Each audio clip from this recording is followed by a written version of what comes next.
I don't remember any of it. You don't remember?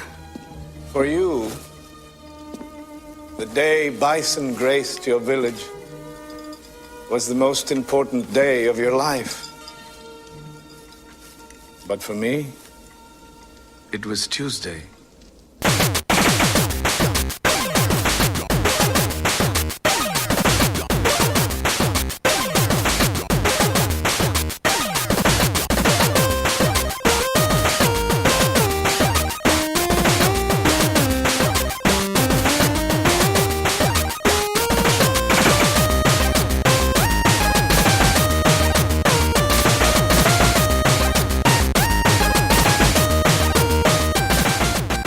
Welcome to the Rated G for Gamers podcast, episode 145.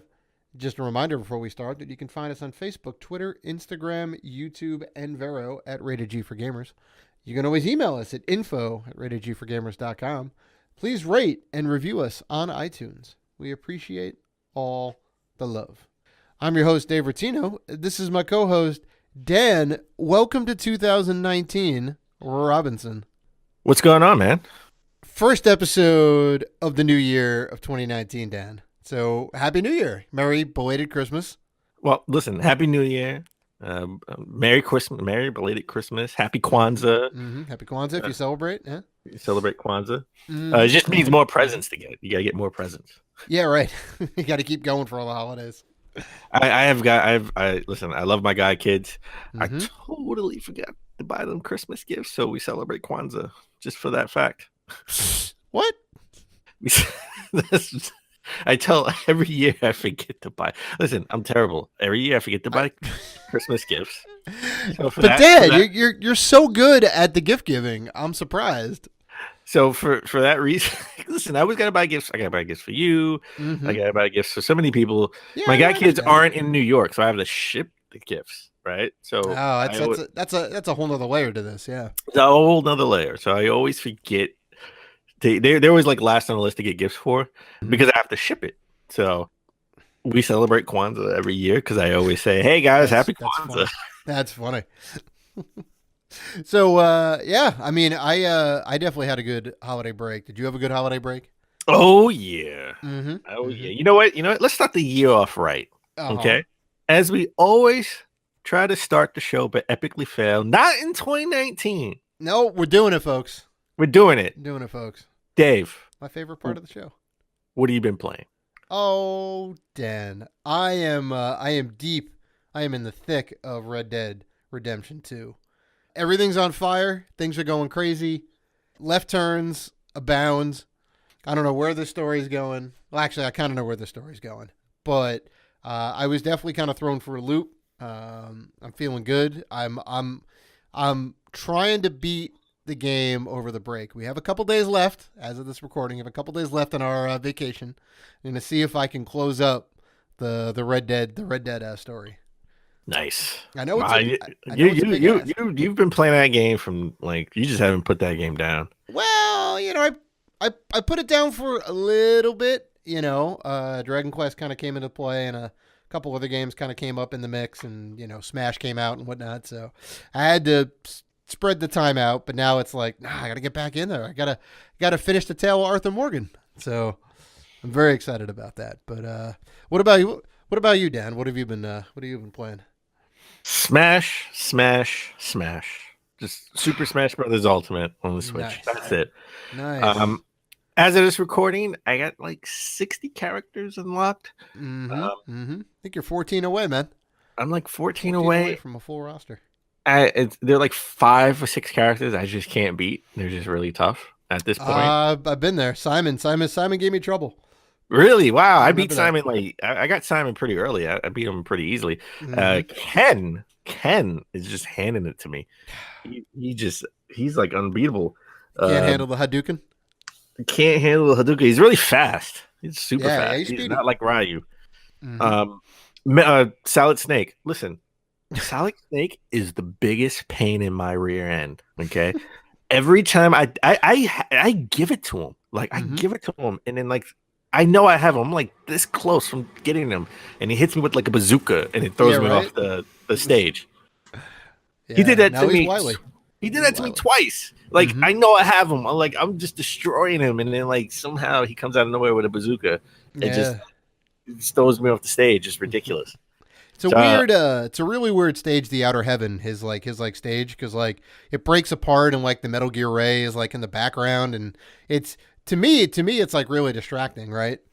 You know, not to mention like I think like the rays can hurt you and whatnot, right? So like there's that whole thing.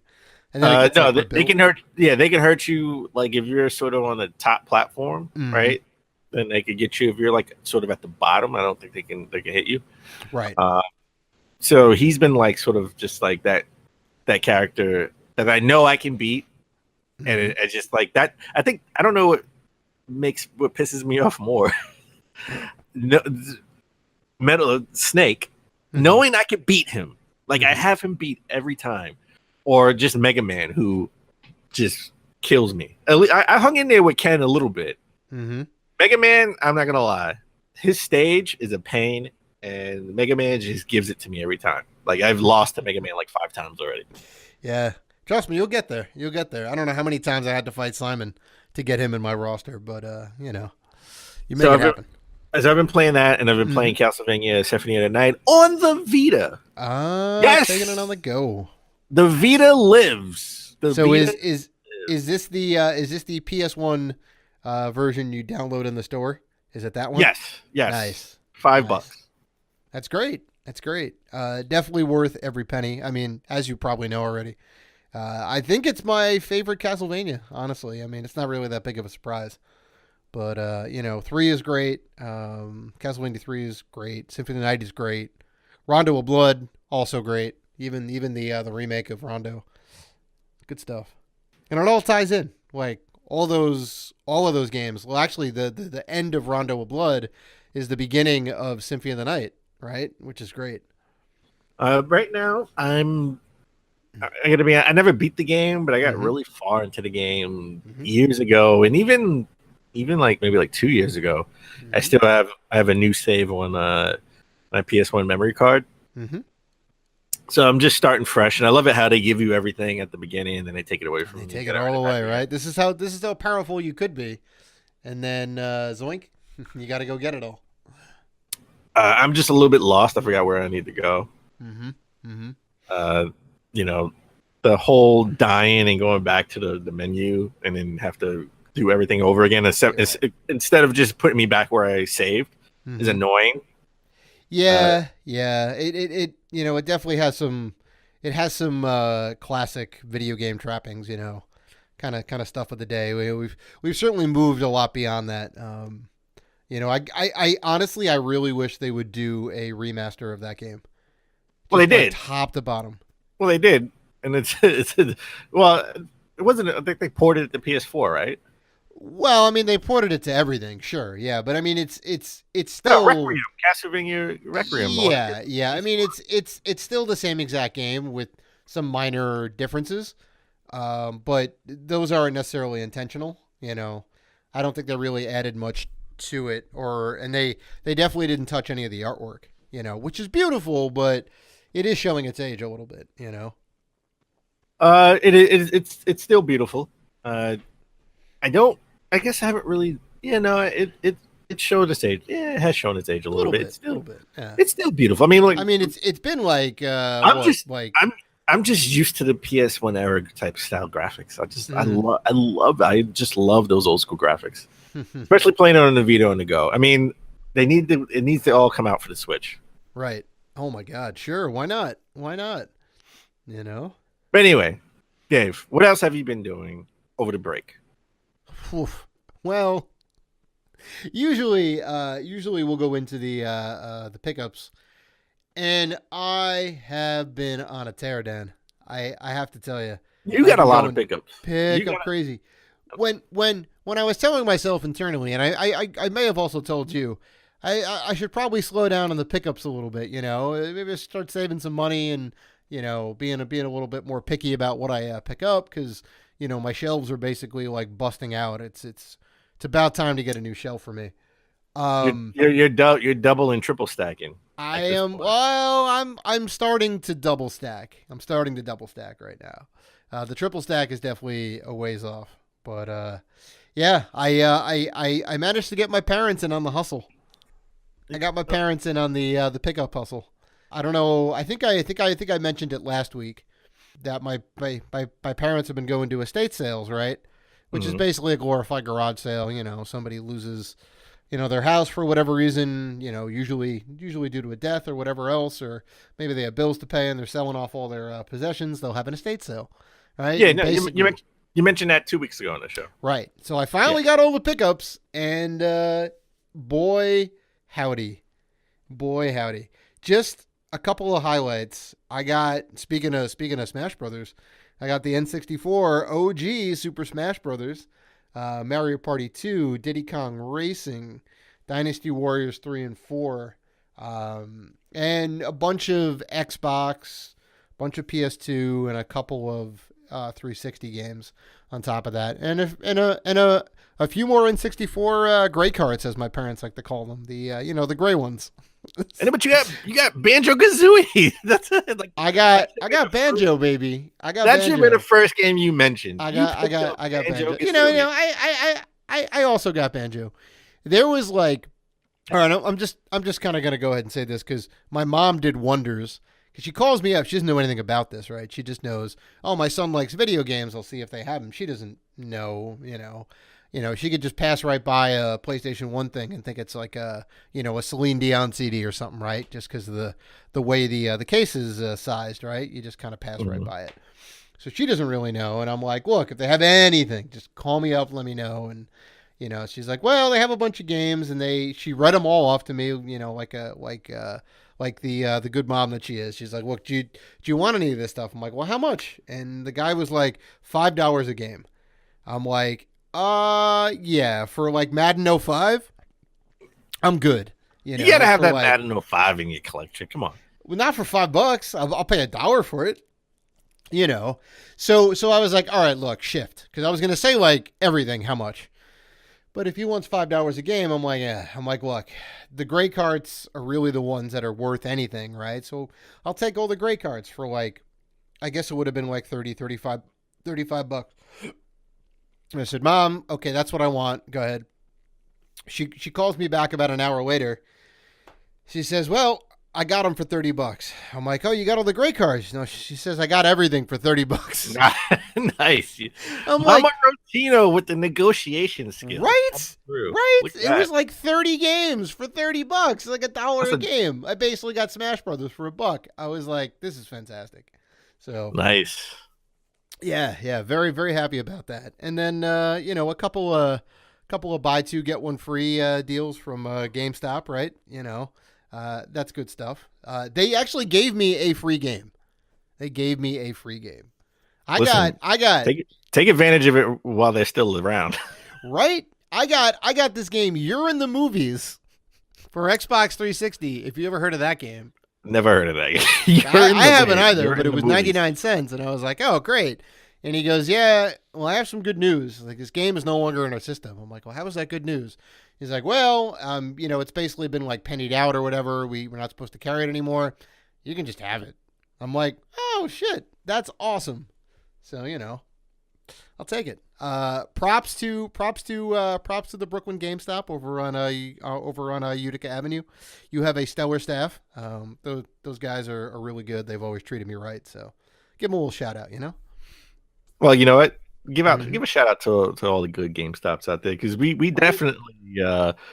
will definitely destroy the bad GameStops when we have a bad experience. We give them shade when it's due, and we kind of recognize that not all employees are bad employees. They're just following the company. They're towing the company line. They're following the company directive. It's not their fault, right? This is just what it is. So you had a phenomenal pickups for the last 2 weeks. I had a lot of stuff. Yeah, you had a lot of stuff. I didn't get a lot of pickups in the last 2 weeks. Well, Dan, it's not about the quantity. It's about the quality. It's about the quality. Well, you know what? I got no Madden 05s or 06s or 07s in the collection. That's okay. I got Diablo 3 for the Switch. On your recommendation, you said this is a game I will like. Right now, I know you didn't mention it in the games that we've been playing now, but have you cracked it open yet? I haven't cracked it open yet. Not Can't yet. wait! Can't wait to hear your thoughts on it. I've been going crazy with the handhelds, Mhm. between Smash Brothers and Symphony of the Night. Been going a little bit too crazy. I Mhm. definitely want to crack open Diablo 3 because you've been telling me to pick up Diablo 3 since it came out on the Switch in November. Yeah. So- We talked about it when we had our friend Joe on, and he also kind of threw the thumbs up in your direction. Be a something you kind of like, because it feels a lot more like an RPG on its like surface, but it's very, very action heavy. I also picked up Tetris Effect. Mm-hmm. PS4. Mm-hmm. I'm gonna play it in VR mode. I know you were really all about this game. Yeah, man, it's an experience. It's good. Fun fact: it was nominated for Game of the Year on IGN. That's right. That's right. Wow, I never thought It's amazing. it's amazing. I got Thumper for PS4 from Limit Run Games. That finally came in. Mm-hmm. Mm-hmm. I got talk about great cards. I got Snowboard Kids 1 and 2 for the N64. Oh, those are classic, and a little bit pricey. Good on the score. I got Mad Dash Racing for the OG Xbox. Mad Dash Which- Racing. A little bit pricey. A little bit Really? pricey. Yeah. It was a little pricey. It looked sort of like Mario Kart on steroids on the Xbox back in the day. Yeah, there's all these different like it is like a kart racer, but then there's also like they have like jungle gym sections and whatnot, or swimming sections. Like Yeah. they kind of like break it up a little bit. It's an interesting game, yeah. I got the OG Donkey Kong for the NES, Nice. which is still a port. yeah, right? yeah. Port of So the now- arcade one, yeah. So now I have all the I have all the Donkey Kong except for the math game, which I don't want. Donkey Kong Junior Math, I think.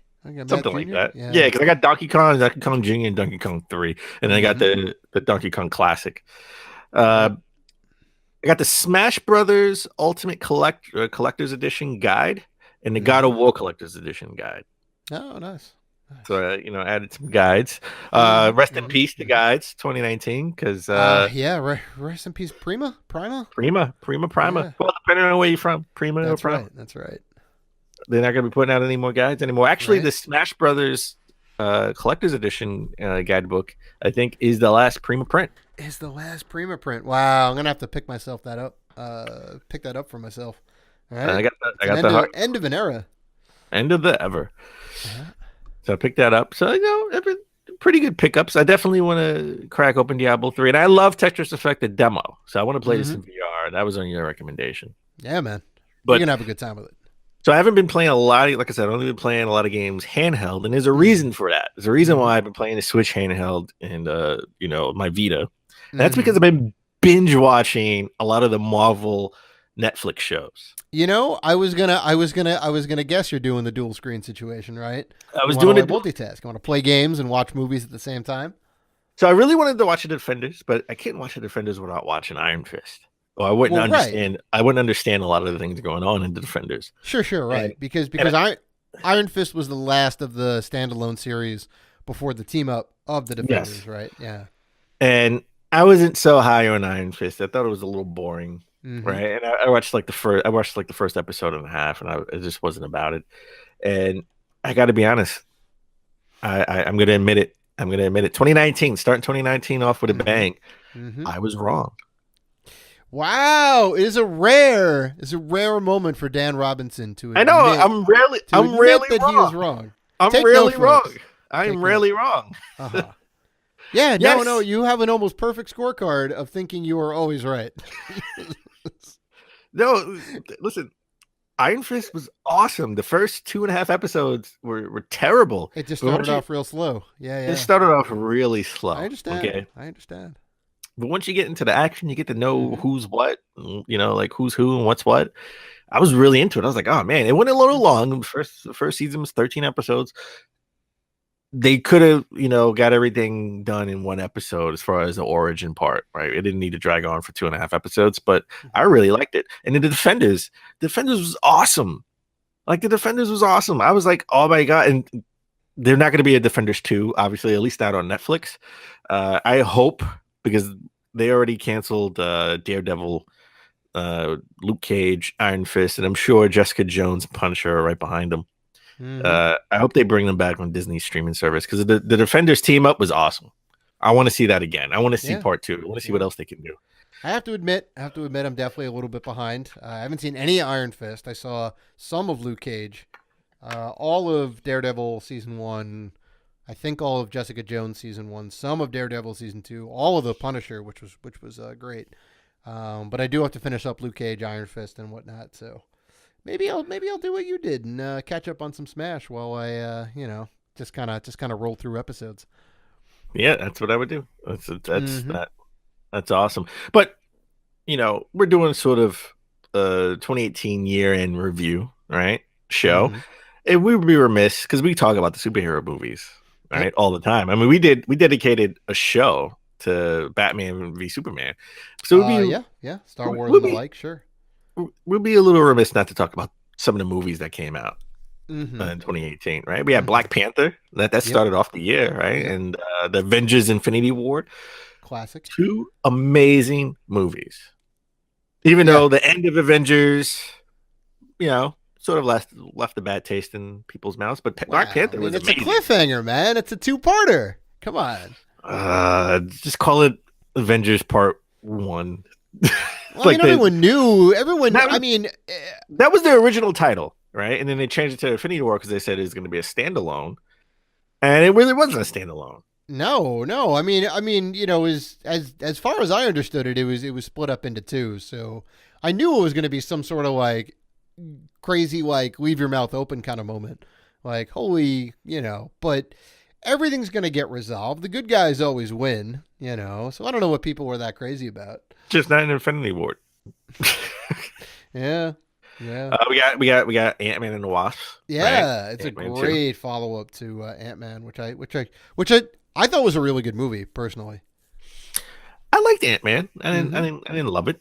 I thought it was good, and I liked Ant-Man and the Wasp better. The sequel. Well, it's a different kind of movie. Ant-Man conspicuously wasn't in Avengers Infinity War. End of Ant-Man and the Wasp kind of explains that, I think. Yes. A little bit. So that was, kind of interesting to see. Tonally, very different movie, very funny, Well, you want to talk about a different movie, and we had the Venom movie come out, right? Right. It got killed by critics, but it did phenomenal in the box office. Sure, fans really liked it. I think it did more than Spider-Man: Homecoming. Jeez, Spider-Man: Homecoming was a great movie. I know worldwide. Wait, I still haven't seen that. I have to go watch that. I still have to go watch that.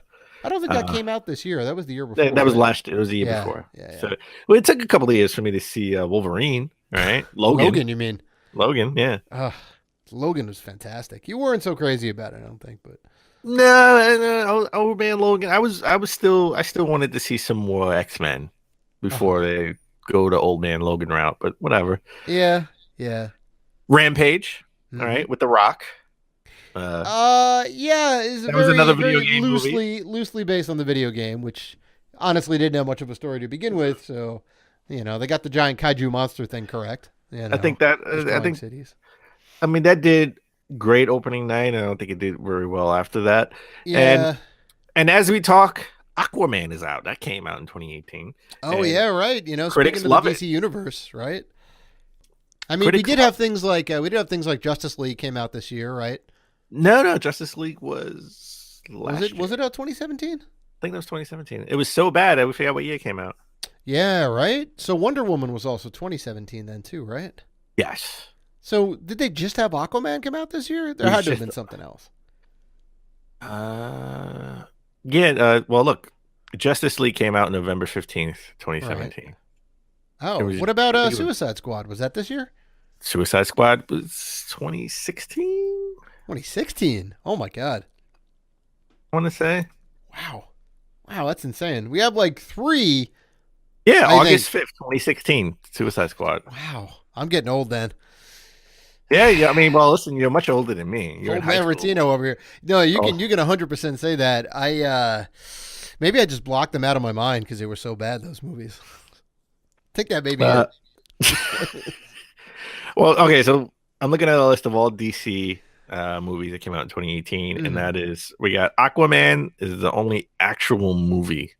Wow. Oh, besides Everything like else- the TV series and all that. Yeah. Everything else was animated movies, Sure. Oh, yeah. Sure. according to Google. Mm-hmm. Animated movies. Well, speaking of that, if you also want to throw in the new Spider-Man movie, right? Into the Spider-Verse. Oh yeah, that's true. I didn't see Yeah. that. Everyone loved it, especially that sort of gave you multiple Spider-Mans, right? With Miles Morales. Yeah, it's really cool, and it seems like really funny. And I've been hearing the same thing, that it's just been doing real well, and everyone loves it, like universally loved. It's got like a 96% on Rotten Tomatoes, I think. Everyone's giving it thumbs up. Nice. So why don't we take a break? And when we come back, we're getting to 2018 year-end review. And Dan, let's not forget, our Game of the Year 2018 winner will be announced at the end of the episode. So stay tuned for that.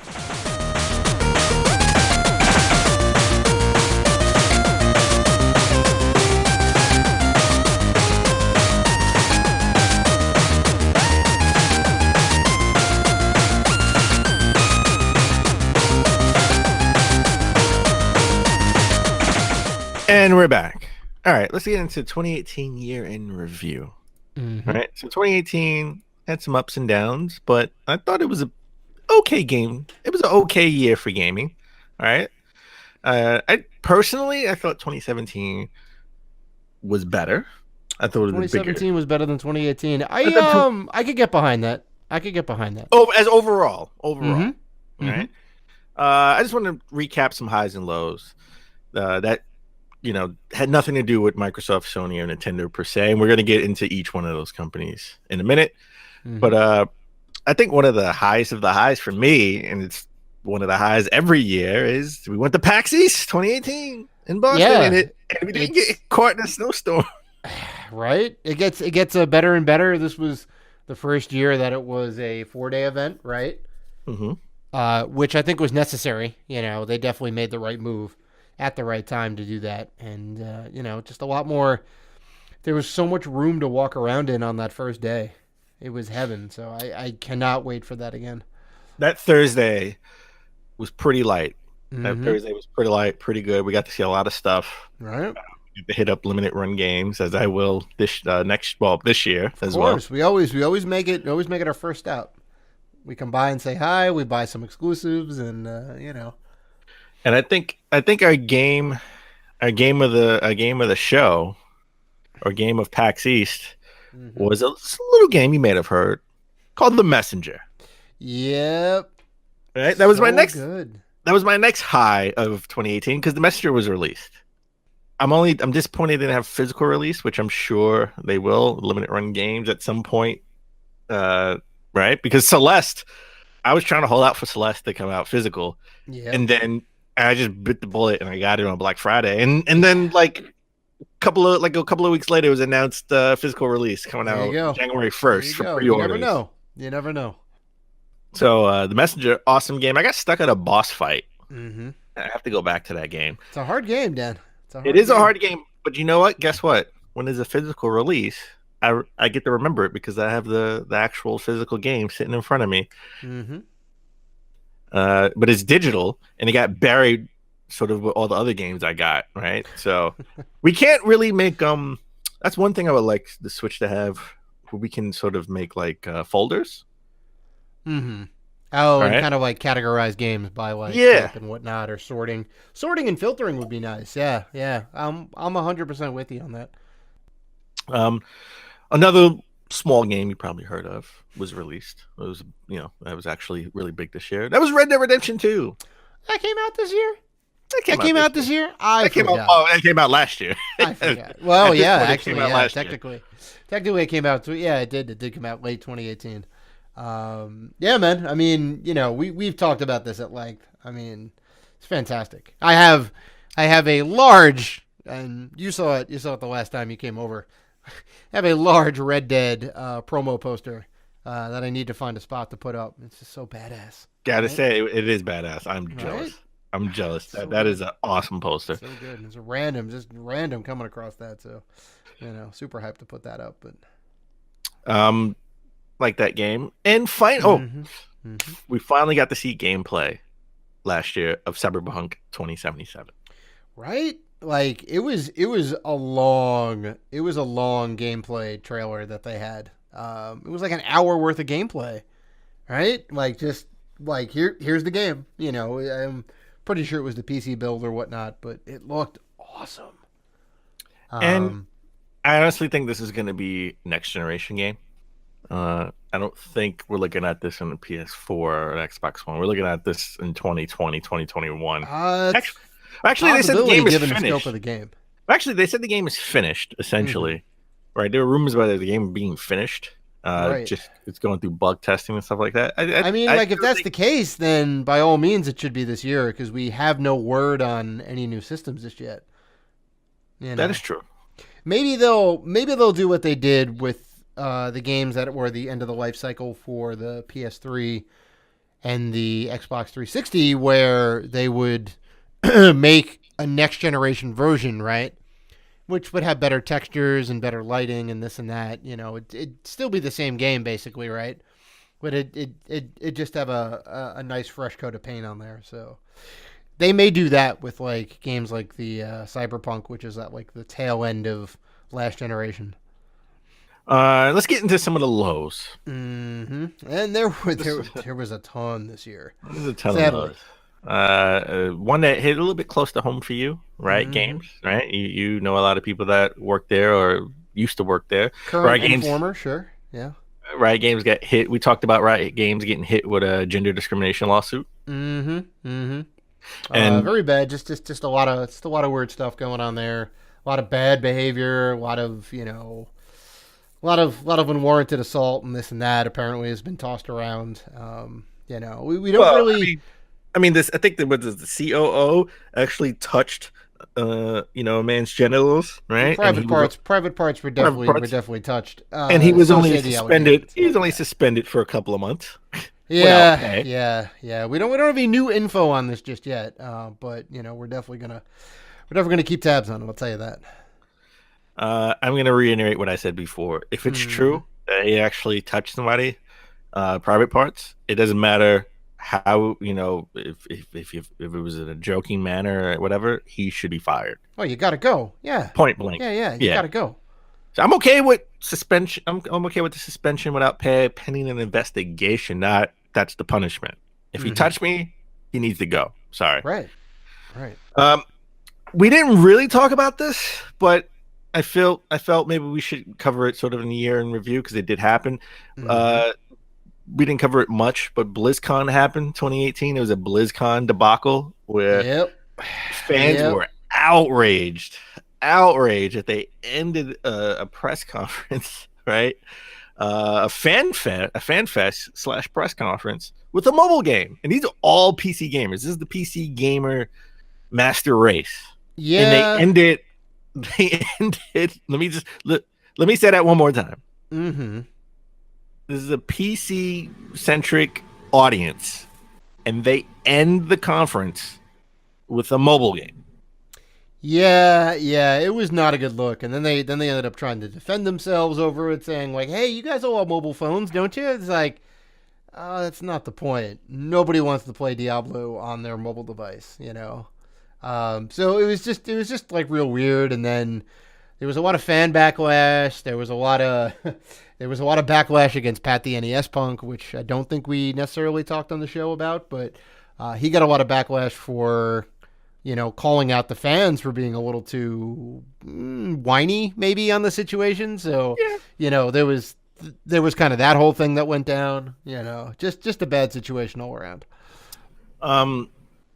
Well, let's continue down with bad situation. One of my favorite companies is No More.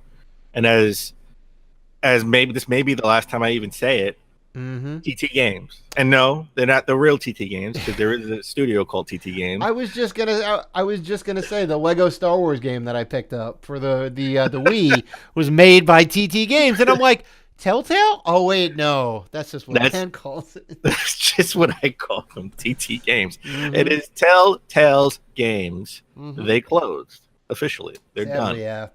They sadly, you know what? I've been binge watching all the Marvel Netflix shows, and I forgot to play Minecraft on Netflix over my remote control. Oh yeah, you have to let me know how that is. I will. Mm-hmm. And let's just put the icing on the highs and the lows cake, right? With a Mhm. very big low. Black eye, really, for IGN and gaming journalists all around. The whole debacle with Dead Cells review and Philip Mewson. All right. Well, hold the boggle. It started off with Dead Cells, and it turned out to be every one of his reviews was plagiarized. Well, they pulled every review he did on the Yep. site and re-reviewed a lot of the games, not all of them, Mhm. because they just didn't know. They don't have the resources. Well, I guess they do have the resources. They just don't know what's plagiarized and what's not, and it's Right. kind of hard to put a software program in place to check YouTube videos. Right? You could do Right. written. You kind of have to do that manually a little bit. As good as the AI is, can't do everything. And then he didn't just disappear. He came back. He disappeared for a couple of months, and he came back with a non-apology video. Yeah, he Right? still hasn't apologized to the guy he ripped the review off from. And then he Come on. went after Jason Schreier at Kotaku, That's right. and then they found more evidence of plagiarism, and then he Yeah, right? he took another sabbatical for a couple of weeks, and then came back like nothing happened, and he's just been making videos He's making about YouTube videos, Nintendo. yeah. Yeah, which are not great. Spoilers. It's not great. And speaking of Kotaku, I forgot to add this to the list, but Jason Schreier sort of went to war with YouTubers. Mm-hmm. And I forgot he actually went on what's the guy on YouTube? Yo Yang, I think his name is on YouTube. I forgot his name. His name escapes me right now, but he sort of had a back and forth with him, a debate over the gaming toxic culture, and Jason Schreier from Kotaku basically was blaming YouTubers for cultivating that culture. Right. Yeah. And that's just, I don't think that's true.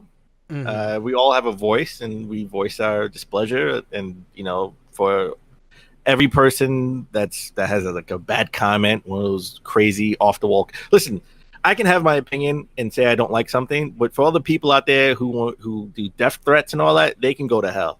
Okay, like that's wrong. And that shouldn't happen. Death Don't threats are a bridge too far, right?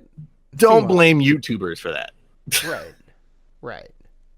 Yeah, I So- mean, they can be YouTubers at worst can be hyper versions of themselves, right? They kind of amp themselves up to be loud and energetic and this and that and whatnot, but they're not riling up people to go like, loot and murder and this and that and just do awful things, right? Like that's not it. Like, they're just there for entertainment purposes. And for those who do need to be taken down.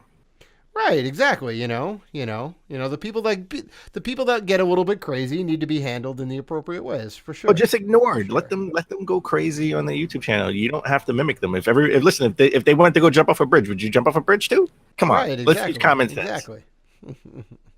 All right, enough with the miscellaneous. Let's get into Microsoft, Sony, and Nintendo year in review, and let's start with Microsoft.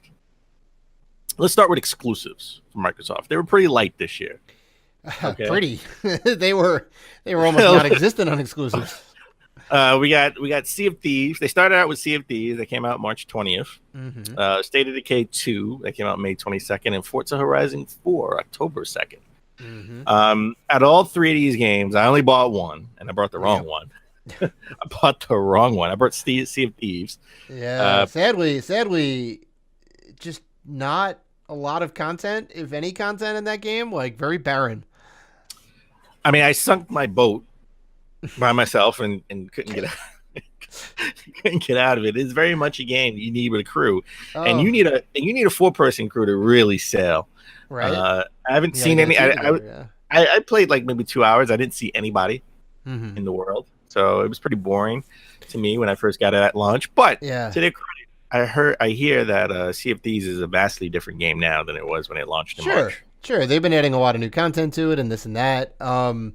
It's like sad too because I would have totally rocked that game with you and played that game, but just everyone kept saying there wasn't anything to do in the game. So as much as I would like want to try it out now, I think the ship has sailed, pun intended, or sunk. Yeah, there you go. Yeah.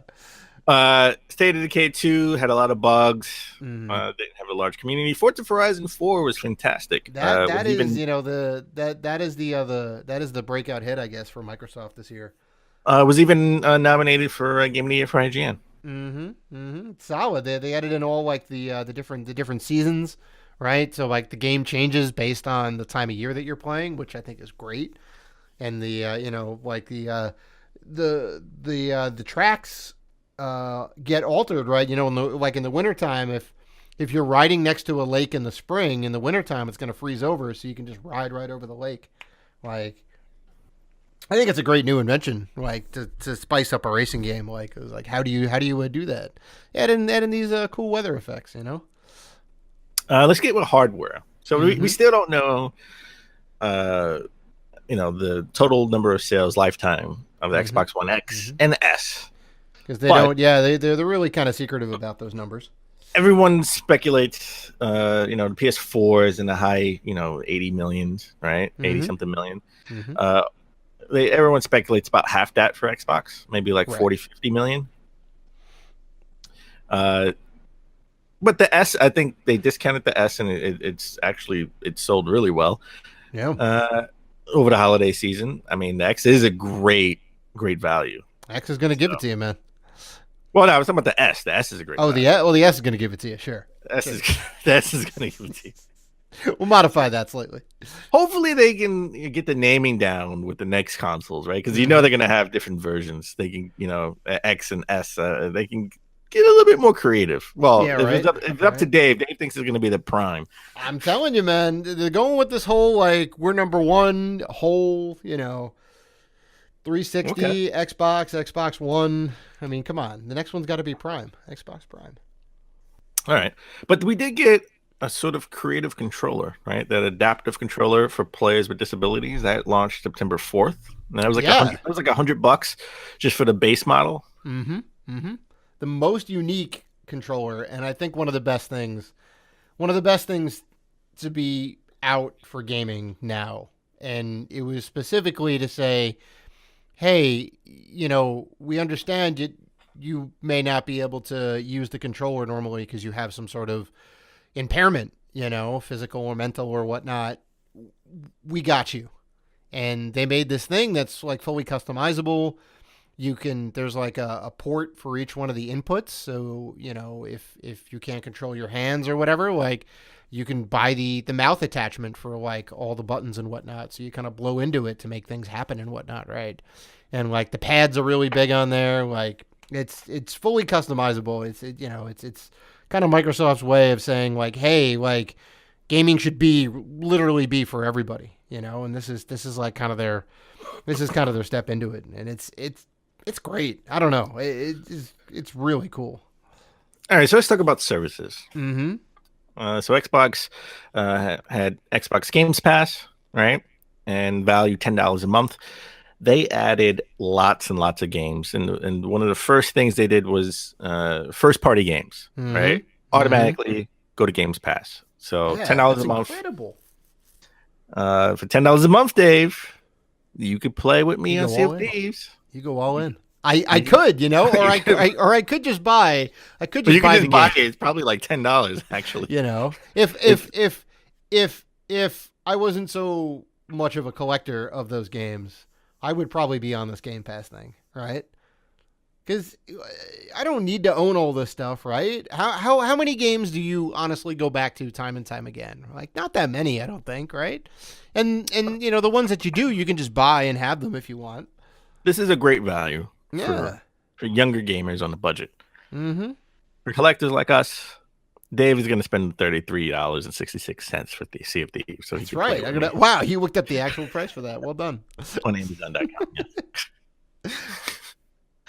I think, and listen, they had a great E3, right? Mhm. I thought E3 it was phenomenal. I even think Yeah. I can't remember, but I think I gave them the game. I think I gave them the best rated conference. Yeah, If I'm not yeah. mistaken. I think you may have. There wasn't a lot of new exclusive, like bomb drops and whatnot. But I think like the big thing is like, hey, we know that you guys love games and whatnot. We know that we don't have a lot of exclusive games. Here's a bunch of studios that are now under the Microsoft family umbrella, right? And tons of great studios. Obsidian. Makers of the original Fallout games and Fallout New Vegas, the good ones, they're under the Microsoft umbrella now. In Exile Entertainment, Ninja Theory, Playground Games, the Initiative, Compulsion Games, among others, are now Just under growing Microsoft umbrella. Just growing the family. Right? Growing the family. It's the right move for Microsoft.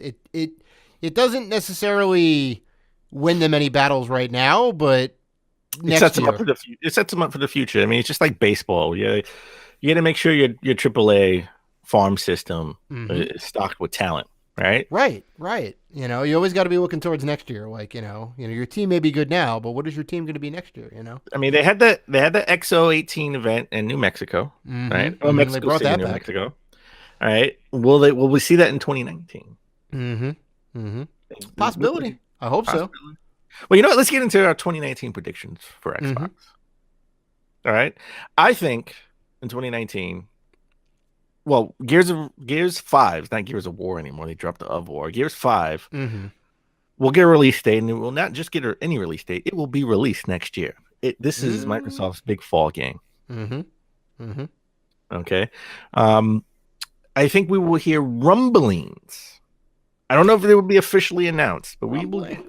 We will hear lots of rumblings of the new Xbox, of the next generation Xbox. Is that coming out next year? Right. I don't know if they're going to actually officially announce it next year, but we will hear rumblings of it.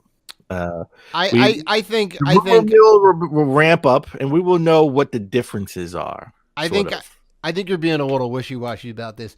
Guaranteed, I would bet money on them announcing it next year. Wow. And then a 2020 release. Wow, I don't think so. I'll tell you why. I mean, maybe not. Maybe not. I'll tell you why. We heard lots of rumblings in 2012, right? Of the next Xbox game. I mean, Xbox system. Didn't hear anything from them. They never mentioned anything. And then, Sony came out the gate. Same thing. Sony came out the gate in February 2013. Just sort of like, here are the specs of the new PlayStation, and here's the controller. We didn't know the official name. We didn't see the actual box and system. Right. We just knew the specs, and we knew the controller. And an Xbox, I think in May of 2013, did the same thing. Right. That's where we had all the fan backlash over the. No. We didn't get the fan backlash yet. They just announced the specs. That was then. No, that was at E3, I guess. That was, yeah. So in May of 2013, we got the specs for the next Xbox. That's right.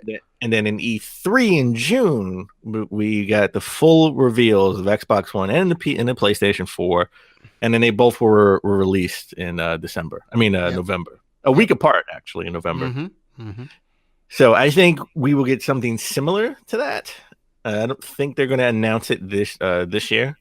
But I think we will hear more rumblings. We're definitely unofficial. This is my unofficial prediction because this is just rumors. I don't think they're going to actually announce it. So we're not going to get an official announcement of the next gen, but we're definitely hear rumors. But at E3, I think we will see a new Halo trailer for Halo Infinite. That will be a launch title in 2020 for the next generation Xbox. How I kind of agree with you. And how badass would that be if that's what they end up doing with it? Like, it'd be just like the original Xbox, right? Where they're like, we have this great game Halo, and it was like one of the best things they could have ever done was buying out Bungie.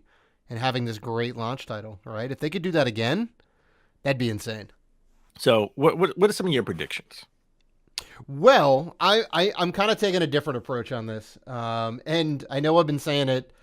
I think I said it last year for their E3 predictions. I think I said it this year for the E3 predictions. Microsoft has to throw their hat in the ring with VR, right?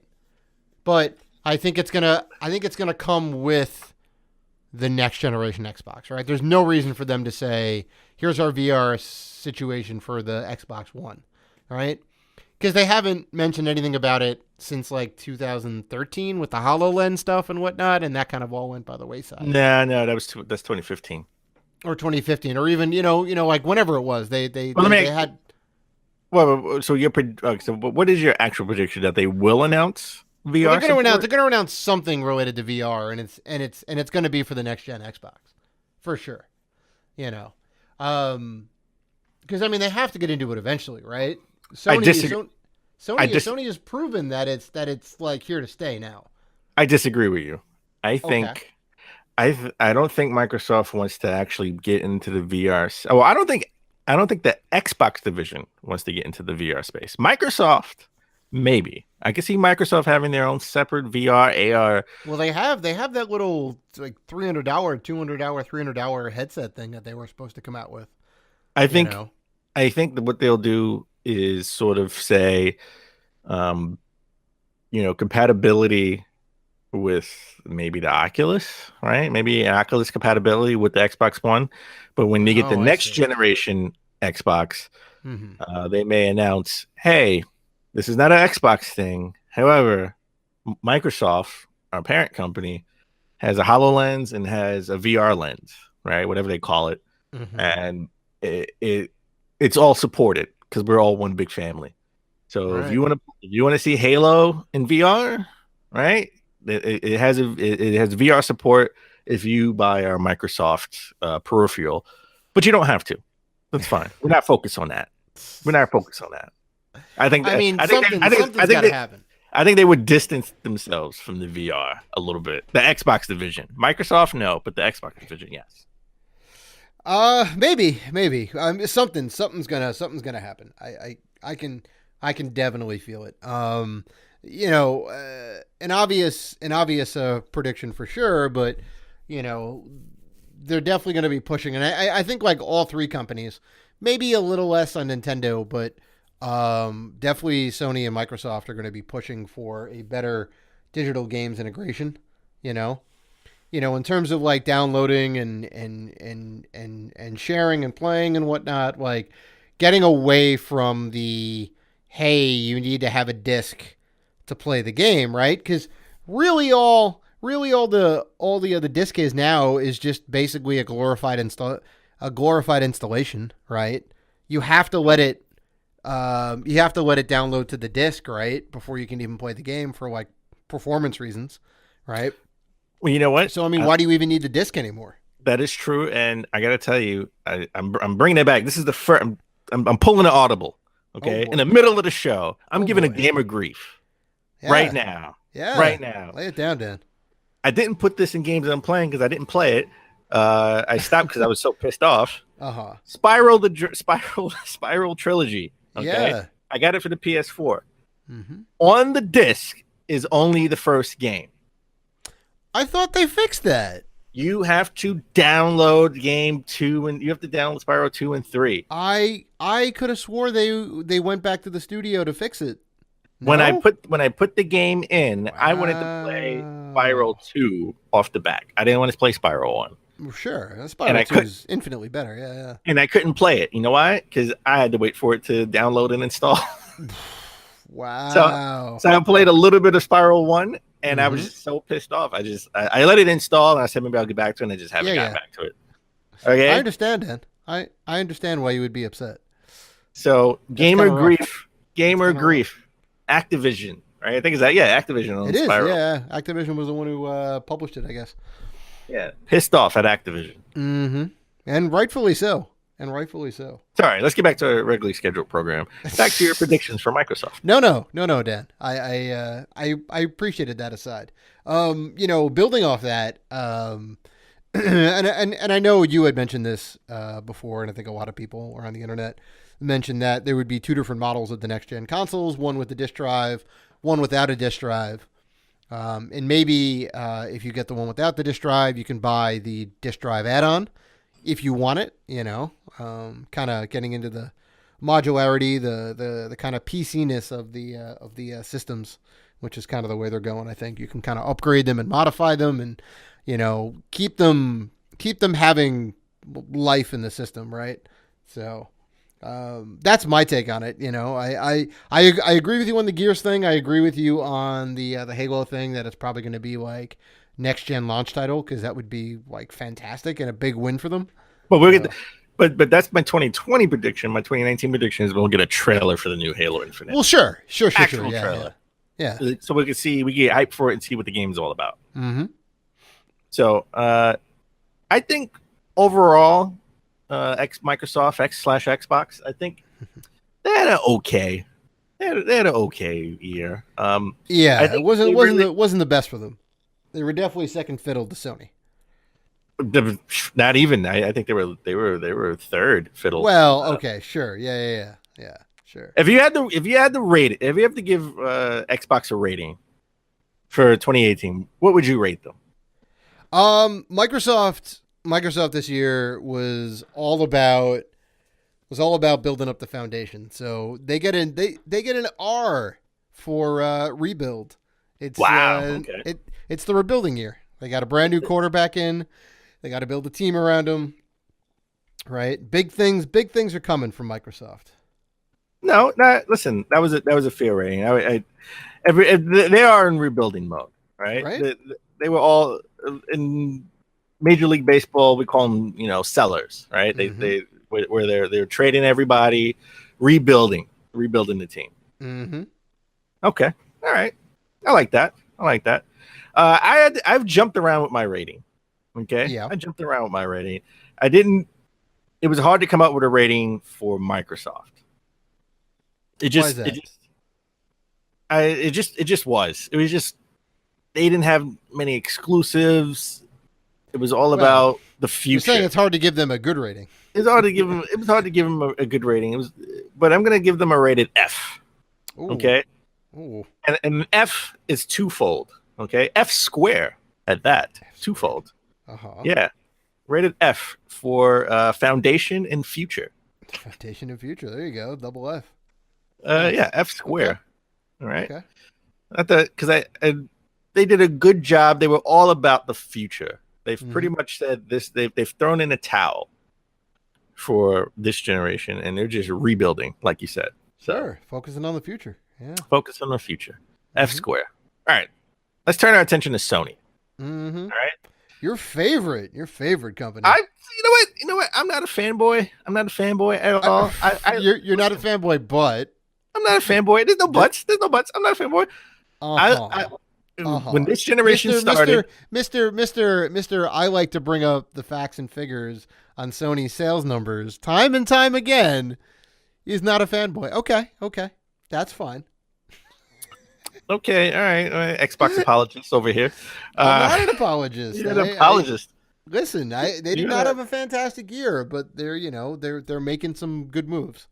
When this generation first came out, mm-hmm. the first thing I got was that beta machine they called an Xbox One. The beta machine. See, there you go. It was only a Sony fanboy would call it a beta machine. It was a beta machine. Harsh. It was a beta machine. I'm sorry. It worked great. It just looked terrible. The thing was huge. I gotta keep it low on the shelf because I don't want it to break it. I don't want it to break my shelf and fall. All right, let's get back into Sony. Mm-hmm. All right, hater. No hate. It's all love on this side of the table. Let's start with exclusives. Mm-hmm. All right, so Sony was just knocking them out the park with exclusives this year. Oh, 100%. So in February we got Shadow of the Colossus remake, right? The remake, remaster. Again for the 29th time. The second time. It was the second time. Yeah, well, right. Yeah, I'm sure there'll be Shadow of the Colossus 2, a Shadow of the Colossus remake for PS5. Mm-hmm. Oh, it's definitely in the works. We got God of War, April 20th. Right. Uh, A kind of rebirth for 10 the out of a franchise. 10. 10 out of 10 Rebirth for the IGN. franchise. Right. Yeah. Game We of the got year on Game of the Year on many outlets. Game of the Year from the Game Awards, and I think IGN gave it Game of the Year too. Right? surprisingly Game of the Year for the Game Right. Awards, and Right. definitely Game of the Year with Game of the Year for IGN. Everyone thought Red Dead.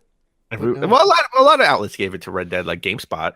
Mhm. I think Polygon gave it to God of War as well. Yeah. Gave it. Yeah. So a lot of people gave it to God of War.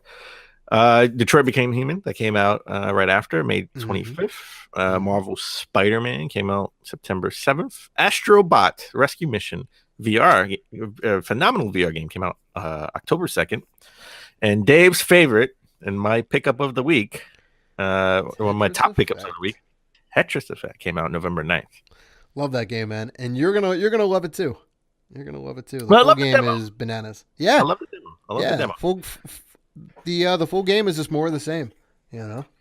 So where Microsoft is building for the future, right? And hopefully one year we'll get like a ton of exclusives for an Xbox. Mhm. You know, we got what Sony was working on 5 years ago, right? Yep. At the start of the generation. Right. Because it takes a while for these games to get made. Right. Plain and simple. Takes a couple of years. Takes a couple of years to get it right. Right. For a big AAA title, it definitely takes a while. So we got, the fruits of the labor this year, last year. Mhm. A lot of exclusives. But it wasn't perfect. It wasn't a perfect year for Sony. All right. They had a very uneventful E3 2018. It was really bad. I mean, I get what they were going with, trying to, set the stage for all the major games that they want to talk about, but then to move everyone out of each tent, right, just got cumbersome. People were a little annoyed. And while they were moving, it was a little weird. While they were moving during the intermission, we sort of had like a podcast. Right? We sort of they had to kind of fill the time while they were doing the transition, I think. Right? Yeah. I think they could have got the same effect by not doing that. By not doing that. I just had everybody in, everybody in the sort of like the big stadium or whatever, the big stage tent, area, like. stage area, and just do stage props. That's all. And then they announced they're not even coming to E3 2019. No. This is all signs pointing to their PS5. Right? They're just gearing up for this. They're gearing up for the PS5. I mean, we didn't even get a PSX in December. No, because they didn't have anything to show. Like everything that went right for Sony this year was shown off at PSX 2017. Right? They had like the big four. Right? That was like their thing. Right? That was their thing. And I mean, and they had nothing. They really had nothing else to show. I don't want to see another trailer for Death Stranding. I want a release date. I got to be honest. Right. It has to come out eventually, and it has to come out eventually. I think Kojima is done with the game. Is that correct? That's rumors. Yeah, there's rumors that it's done. So I mean, it may even come out. We'll see. Well, we'll see. We didn't hear anything at the Game Awards, right? Yeah. Which surprisingly he wasn't even there. Kojima wasn't even there. Yeah. We know Jeff Keighley and him have a very good relationship. Kanye actually, Kanye on Twitter was looking for Kojima when he was in New York a couple of weeks ago, and Jeff Keighley tweeted him and said, "I got you, Kanye. I'll let you know where he is." Now, why does Kanye want to talk to Kojima? Please don't. He doesn't. I hope he doesn't want to be in Death Stranding. No, I think he does. He wants to be. He wants to be in everything because he's Kanye. Kanye. So they also announced in March of 2019, PS Plus subscribers will no longer be getting free PS3 or PS Vita games. Yep. I hope this. It's sad, but I hope this makes room for them to give PS4, still give PS4 games, but maybe PSVR games. That just makes more sense, right? They certainly should. The library of PSVR games is very strong. Yeah, it's growing.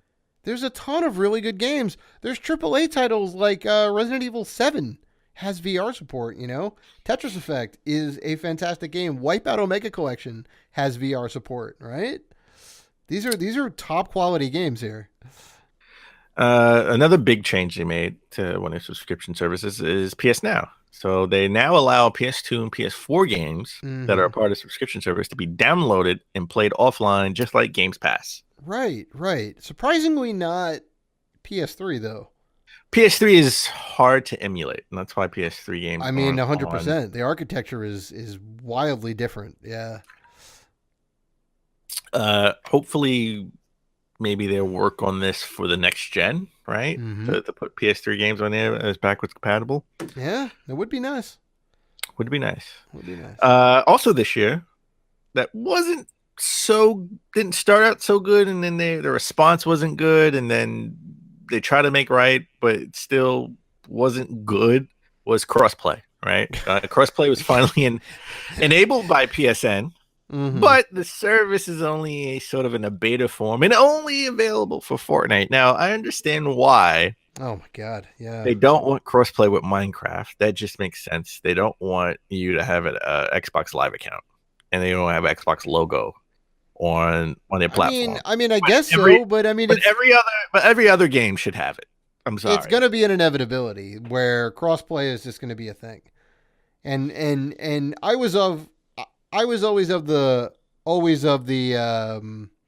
I was very apologetic to companies because I understand that their online infrastructure is different, right? And like Xbox has achievements where PlayStation has like trophies, right? And it may not seem like that much of a thing, but they are very different systems. They're the same achievement, but they kind of give you different things, and what happens, like if you have a game that's crossplay enabled and you get an achievement on Xbox, do you also get that on PlayStation, right? Does that, if you have a PlayStation and you're kind of playing this game crossplay, like how does that work? Among everything else on there, but now Microsoft is very amenable to this, right? They're like, yeah, come on to our platform. You can crossplay Minecraft. You can crossplay Fortnite. I think Rocket League has crossplay, right? Yeah, it's the new thing. And then Sony just ended the year with a thud, as the long anticipated, and I pre-ordered this crap, PlayStation Classic came out. Oh my god, I know. This thing was a sham. I mean, it looked good. It felt good. I like the controller. Just the selection of games were awful, and the emulation was bad. Well, sure. They also use games from the PAL region. I mean, we talked about that too. All these games came out in NTSC format. They all came out in North America. Why not just use those titles, right? Like, it's going to be bad. They had to have seen this coming. The one thing I don't want a PlayStation Classic 2 next generation. Like, you don't next want year. another one. This year. I don't want another one. You've been burned so badly. Give me a PlayStation 2 Classic. Don't give me another PS1 Classic. Just give up on the PS1. Give me a PlayStation 2 Classic. And I think PlayStation 2. Time? Well, you know what? You know what it is? PlayStation 1, not a lot of first-party games, a lot of third-party developers. That was third-party heavy, right? Yeah. Third-party support heavy. PlayStation 2, they had a lot of IPs that they own that could be on there, right? That's very true. Like Jack and Daxter. You can put God of War. You can put a lot of those games, except for the racing games, obviously, for obvious reasons. Right, licensing and all that is licensing and all that. So let's look at the predictions for Sony in 2019. Okay, I think we will get a PSX 2019 at the end of the year, and I think that's where we will first officially hear about the PS5 coming out in 2020. I don't think we'll see the box. I think we'll get to see the controller, because there are rumors that the controller will have sort of like a screen on it, an actual screen. So I think the gimmick, because every system has a gimmick, right? What makes that system different and unique? I think the PS5 will have a screen on it. I hope it's not like a Vita type situation a Switch situation, because I don't want it to be a Wii U situation. There we go. That's what I was looking for. I was stretching a little Right. bit. I don't want it to be a Wii U situation. I want that screen not to be a second screen per se, but a menu screen.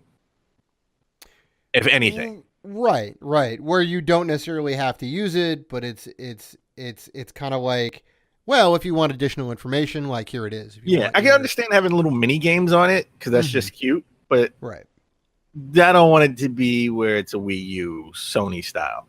right. Yeah, I mean, it has to be done. It has to be done. It has to be done in a way that just kind of makes sense, right? You just know, like as like a gamer, like, oh yeah, like that's this is exactly the information I wanted to see. You know, that's up on the screen. You know, it could also be up on the big screen. You could have your like, you know, your inventory, your health bars, your whatever as like status stuff, or when you're trying to navigate around the menus, maybe. Well, people didn't take full advantage of the touchpad. Killzone, Shadowfall, I thought, you know, that was a launch title that took full advantage of the touchpad, and I thought it was great. I really liked it. But other people, other companies just didn't take advantage of it. Just like a lot of people didn't take advantage of the motion controls. A lot of people didn't take advantage of the 6-axis, yeah. Yeah. So I like the idea of having a screen there, but only as a menu. Only as a menu. Don't give me anything else other than a menu. Exactly. Don't force us to use the screen if we don't need to. Yes. And then I think my last prediction, is either Death Stranding or The Last of Us Part 2 will be released in 2019. And as I say it, I'm sort of morphing that prediction into more and more. I think Death Stranding will be the 2019 game. And I think The Last of Us Part 2 will be the launch title for the PS5 in 2020. Just like Halo Infinite will be the launch title for the Xbox Prime. For the Xbox Prime, and I can't believe I'm going with the Prime. I think that's a good name. The Last of Us Part 2, I think, will be the launch title for the PS5. I could get behind that. I get behind that for sure. And Death Stranding will be the swan song for the PS4. The swan song, right? It'll be their GTA 5. Yes, except exclusive. So I think surprisingly, you didn't mention anything about the VR stuff, right? I think when they announce the PS5, we'll get some insight into the VR integration, right? Because Sony is going hard. You know, last year. Let's rewind. Do you think they will announce the PS5 this year?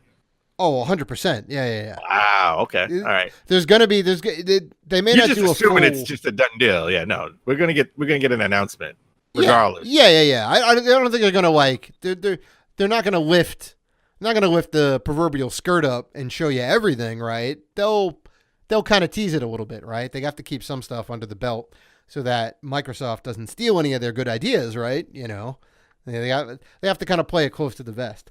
You know, it's just something Nintendo does really well. That's right. You know, that's why we got the announcement for the Switch at the end of 2016, and it came out, you know, March of 2017. It was like, wow, that was a quick turnaround. But I think with the announcement, the PSVR integration, they're gonna have some notes about that, right? The PSVR isn't gonna need that extra breakout box, far less cables. I'm thinking like all the inputs and everything and the outputs are going to be all built into the damn system. It'll be VR ready, and you just have to buy the headset, single cord, plug it in the back or the front or whatever it is, and then boom, there's your like VR experience. You know, make the barrier for entry very, very low, right? You just have to buy the headset and you're good to go. You think they're going to announce all of this year? I think they're definitely going to have announcements for PSVR. Along with the inevitable PS5 announcement. I think so. Wow. Okay. And then just as we saw that you can have AAA titles on a in a VR mode for your game, a la Resident Evil 7, we're gonna get another AAA title announced next year. That has full start to finish VR support, right? Wow. You know, because I mean, like, you know, you can put out a million different Beat Saber games, right? And not to say Beat Saber is bad. Beat Saber is fantastic, right? But it's just that. Like Beat Saber is just this rhythm thing, right? That's like the whole entire game. It's just like What about Resident using the two Evil? wands. What about Resident Evil 2 remastered, remake? Well, that You was think my that you know, that was my prediction that we knew RE2 was in the works. I thought they were going to say, "Hey, RE2 with VR support," you know? So far, They they haven't certainly announced it. So far, they haven't announced it. It So, could be. yeah, surprisingly not. Surprisingly not. We gotta get you. We gotta get you. Keep saying this year. This year. It's 2019. It's I know, 2019. 2019. Oh, It's hard to say, right? It's hard gonna to be say. it's gonna be like that for the first couple of months. I'm gonna be scratching out the 8, putting in the 9. I can't get around it. I can't get around it. All right. So, what rating would you give Sony? Mm-hmm. Well, I'm gonna give him an E. I'm gonna give him an E for exclusivity. Right. Ooh. Right. I mean, That was a good one. That was a good we one. knew that. We knew that going into 2018. We knew there were some heavy hitters. We knew we had Spider-Man. We knew we had God of War coming and whatnot. You know, we definitely have more games in the hopper. So, you know, Ooh. yeah, I'll give it an E. You give it an E for exclusivity. Mm-hmm. Mm-hmm. Okay. All right. I sort of, I didn't really struggle with this one. Mm-hmm. I really like what Sony did this year. They had a lot of screw ups. They had a lot of screw ups, especially towards the end. That PlayStation Classic, man, it was just a stinker. I know. That's just I know. that's just a stinker. I know. I'm so glad I waited. Yeah, I'll you know wait till what? it's You know like what? $20. This is one of those days where they've made a smart decision. It's a teachable moment, Dan. Learn from my wisdom. They've had a Even in my old age, I knew this is probably going to be a bad idea. I'm gonna go ahead and hold off and wait. Even in your old age, Uh-huh. you had the wisdom to know to wait and not get the PlayStation Right? Classic. All right. I was like Master Roshi. I knew. Ooh, Dragon Ball reference. Right? You like that? Dragon Ball reference. I like that. You know what I like better? I like better if that price for Dragon Ball Fighters comes down for the Switch so I can buy it. Right. You want to play that most excellent fighting game on the go. Oh, yeah. Go ahead. Yeah. I'm going to give Sony a P rating. Rated P. P. Yeah. Rated P for Polished. P for polished. Polished. Okay. I like it. Listen, they polished it. They polished everything nice and shiny, made it look Mhm. good. Mm-hmm. Listen, all the exclusives. Yeah. I was going to go rated E for exclusives. Mm-hmm. But then I said, you know what? They polished the finishing touches. Yeah. To Yeah. finishing Definitely a good year for their. Definitely a good year for them. Good year for their exclusive titles. You know, everything did look real polished, except for that PlayStation Classic. No, that PlayStation kind of looked polished. It just wasn't. Well, yeah, it had the appearance of something good. It had the actually appearance. not. Yeah. Mhm. All right, let's get to Nintendo. Mm-hmm. Last but not least, let's get into the exclusives. Not as good as 2017. I gotta say. Still a pretty good year for Nintendo overall. Well, backloaded because we started the year off March 16th. It was the first exclusive, Mhm. Kirby Star Allies. Right, which is a good game. Skewed more towards the younger kids, sure. You know, Good game. It was really easy. That was the biggest complaint. that's like the whole thing. It's a pick up and play game. You can just kind of blast right through it, have a good time. Sometimes you don't even feel like you're playing. Yeah, right. Mario Tennis Aces was next. Mhm. That came out June 22nd. A game I still do not own. Yeah, it was definitely a regret buy for me. I played it one time pretty much, and I was like, this is cool, but probably never gonna play it again. Wow, you didn't even you don't like the DLC that came out for it and nothing like that. I didn't even realize they had DLC that came out for it. Wow. I'm not trying to throw hate on the game, but it's just like, it's not my cup of tea, I guess, is the is the saying to quote Dan Robinson. Okay. What about Super Mario Party that came on October 5th? Back to form for Nintendo and the Mario Party series, right? They got rid of the car mechanic where everyone was riding together in the car, which I thought was trash. And they did some you thought it unique was things. trash? I did. I mean, it was just stupid. Like you're supposed to be playing a board game. You're not supposed to be playing a let's go on a ride together game, right? I mean, you still did the mini games and all that, but it just felt out of place, And they kind of innovated, They like brought it back to its roots, and they also innovated where they have like some of the mini games where you can take multiple screens and put them together and lay them down and play special mini games, which I thought was like super cool. So, so the major games were more backloaded, right? Mm-hmm. So November 16th, we got Pokemon Let's Go, Eevee and Pikachu, right, which is doing real well, doing really well, and this game doesn't need any introduction. Super Smash Bros. Ultimate, December 7th. Oh yeah, that's right. The final big AAA title to come out for the year, Super Smash Brothers, and my God, so good. But this was the year of the third party, right? We wanted to know if the Switch would have more third party games on it, unlike its predecessor, the Wii U. And boy, did it. Yeah. They had a lot of third party support. 100%. I'm just going to round off a couple of them, not all of them. We got Undertale, Firewatch, Celeste. So Celeste was actually the first 10 out of 10 game I think any outlet gave a game earlier last year. Dead Cells, a game that you think is phenomenal. You love it more than game, man. Love that game. More than anything.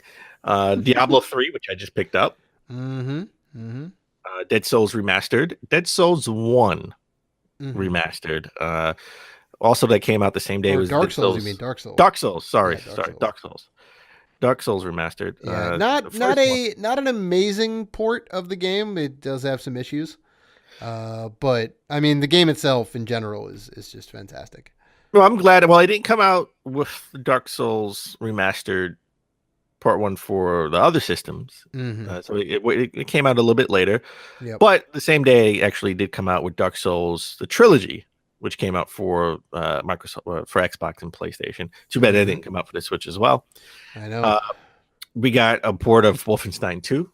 Yep. Which looked really good. I listen. that game looked really good. I played it at the Bethesda showcase we had at PAX. That's right. Yeah, they had their own little party, and you got your hands on that. You were really digging it. I was really digging it. I didn't get a chance to pick it up. I just don't want to pay $60 for a game I already own, even to play it on the go. I supported Doom because Doom is just holds a special place in my heart. Oh yeah, Doom is Doom. It's classic. And then a little game you may have heard of called Fortnite came to the Switch. Yeah, that's right. With crossplay on Xbox and PC, I think. So and go figure. And native voice chat, the only game on the Switch right? They said it couldn't be done. You hear that, Nintendo? You said it couldn't be done, but yet here it is. So, and then we get into some of the services. I mean, E3, I thought was pretty good, but was too heavy on Smash Brothers. It was only Smash Brothers, honestly. It was basically the Smash Conference. It was basically the Smash Conference. I think it would have been better if they would have not teased Smash Brothers and one of their directs like in March, and then it would have just been a surprise like Smash Brothers is coming out, and then it could be the Smash event. I think that would have been better. It would have made a bigger splash for sure. It would have been a bigger splash. Also, we got Nintendo Online Service that came out. We did. It came out in September. I gotta say, it was uneventful, needless to say. Yeah, that is an understatement. I don't see the big issue with the service. I mean, it's $20 a year, right? You get to play online with your friends if you want to play online, especially Fortnite. Well, I don't think you need the service to play Fortnite. Fortnite is the only thing you don't need to play with the service, but you could play any other game online, Splatoon 2, whatever. Well, I mean, you could play Splatoon before that, couldn't you? You could play. Yeah, but you know what? You know what? That doesn't matter. You could play Mario Kart 8. That doesn't matter because Sony started out with that service. You could play online for free, and then they put it behind a paywall. Okay, that was inevitably going to happen. Well, I'm not against it going behind a paywall, but I'm just saying, like, that's not any added value. That's just charging you now for something that, Sony added value. Well, Sony added some value to. Well, what they added games. They added games, which Nintendo did too. They added games as well. And they added games that I own 10 times over. You know, I'm not crazy about their online service. I'm not doing cartwheels over their offerings right now. I think it's for $20. I have sort of a look into the NES library, right? With easier versions too. Like you can just go fight Ridley. Those are kind of cool. You can just go fight Ridley. You can just you have the power sword. You have all the items for Zelda 1. Sure. Well, let me ask you this though: if they were to charge you $60 a year for that service, would you be about it in the way that you are now for $20? No, because it's $20. That's why. See, I am all about it for the $20. But the thing of it is that $20 is a temporary price, right? So. And Nintendo has said that as much, which means that they have to have more features coming out for it, right? Well, we already got our first exclusive Nintendo Online thing, right? With the NES Joy-Cons, which I own. Yeah. Right. Yeah. You can only buy it if you're online subscriber. And online, sure. Yeah, because they just go, it's NES controllers. Right. So you can play all the NES games that you have on the online service. And I'm hoping at some point at the end of next year when they have the SNES games on the online service, they'll have SNES Joy-Cons. Right. That would be awesome. As well they should, because they had it in they had it in the Wii shop, They had they even had N64 games, I think. Some of them, right? Yeah. So I mean, why not? Why just have the old school NES games so far? Like, put everything on there, make it happen. People want the GameCube games.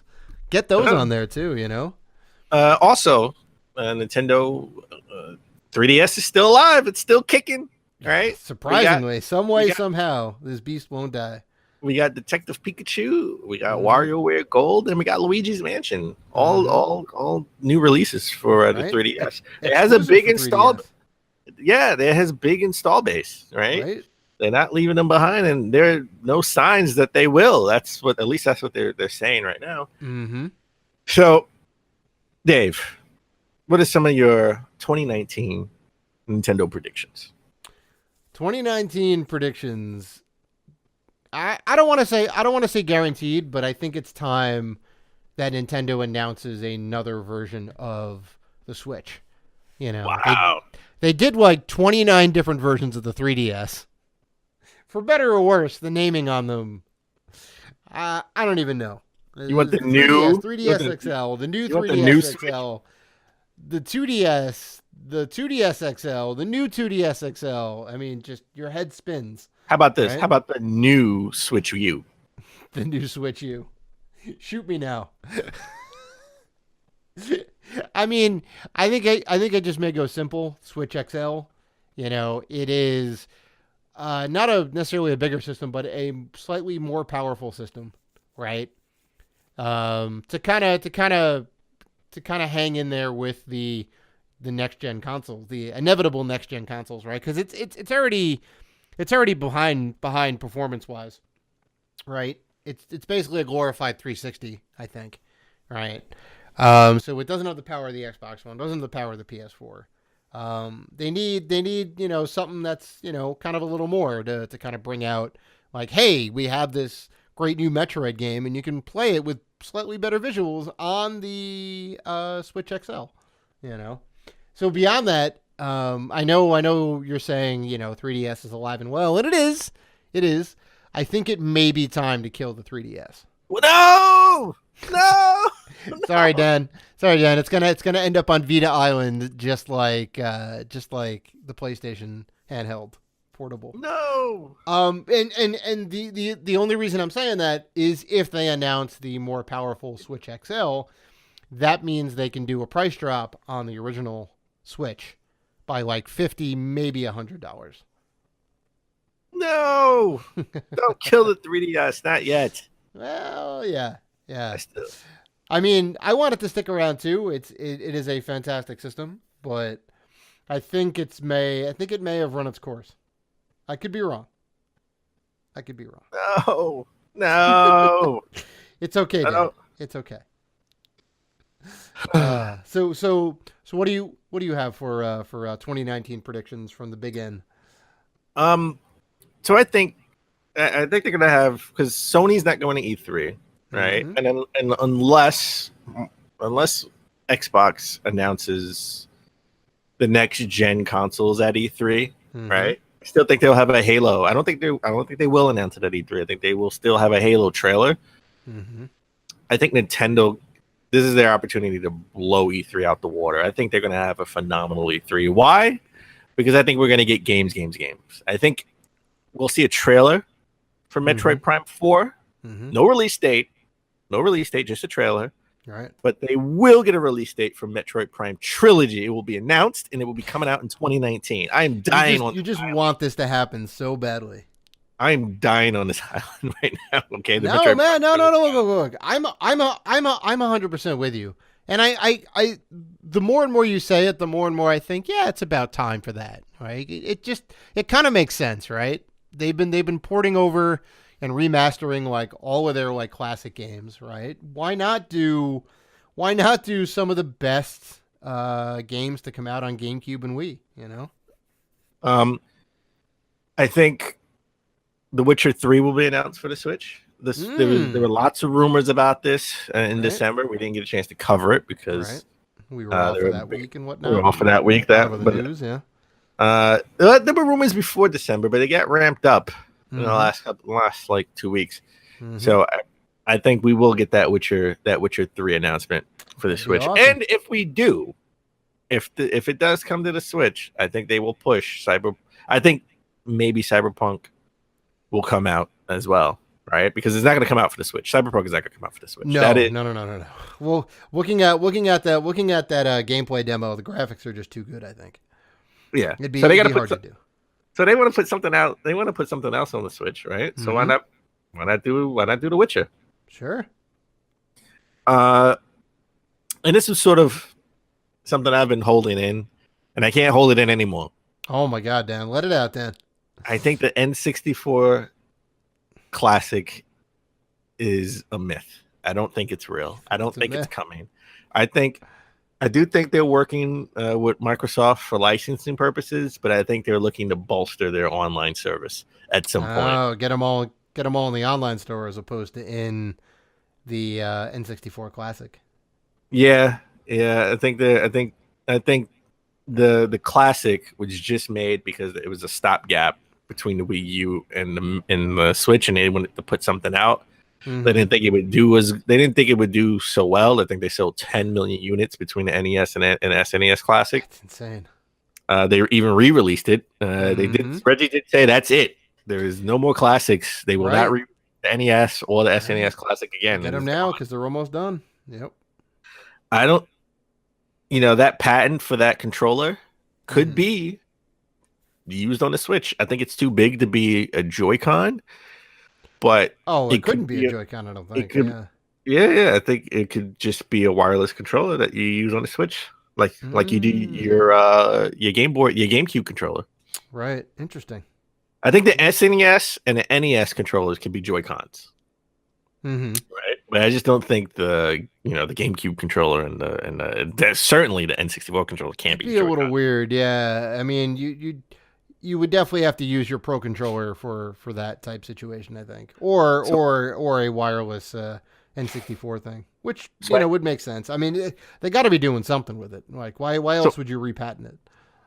So I think at E3 we'll get lots of game announcements. We'll get the Metroid Prime 4 trailer, the Pokemon, the new Pokemon game, the traditional the Pokemon new game, mainline Pokemon game, not just the kind of half remake. That will be released next year. Well, this year. See, I did it there. I said next year. This year. There you go. Metroid Prime Trilogy, The Witcher 3, and N64 games added to the Nintendo Online service with the N64 controller only if you have the Nintendo Online subscription. You can buy it.